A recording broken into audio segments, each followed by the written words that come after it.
ముందుగా అందరికీ నమస్కారం. నేను మీ రాజు.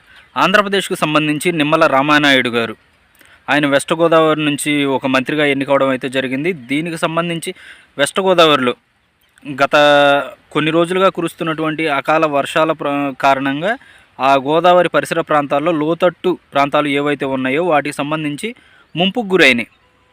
ఆ ముంపుకు గురైన ప్రాంతాల్లో ఈయన నిమ్మల రామానాయుడు గారు మంత్రి స్థానంలో ఉండి కూడా ఆ ముంపు ప్రాంతాలకి ఒక సాధారణ వ్యక్తిలాగా బైక్ పైన వెళ్ళారు.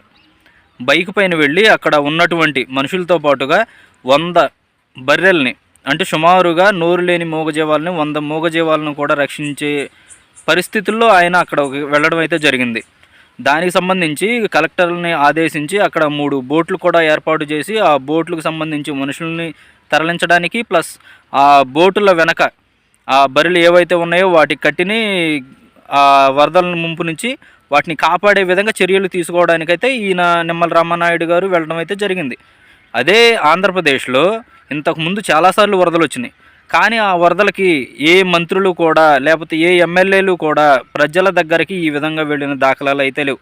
అసలు మన పంట నష్టం జరిగినప్పుడు మన ముఖ్యమంత్రి గారు అయితే ఆ ప్రాంతాల్లో ఏవైతే ఉన్నాయో పంట నష్టం వాటిల్లిన ప్రాంతాలు, ఆ ప్రాంతాల్లో సెట్టింగ్ వేస్తేనే ఆయన జగన్మోహన్ రెడ్డి గారు వెళ్ళి ఆ సెట్టింగ్లో నుంచి చూసిన వైనాలు మనకు కనపడినాయి. వరదల ముంపుకు గురైనప్పుడు హెలికాప్టర్లో వెళుతూ చూసిన ముంపులకి గురైన ప్రాంతాలను హెలికాప్టర్లో పర్యవేక్షించారు.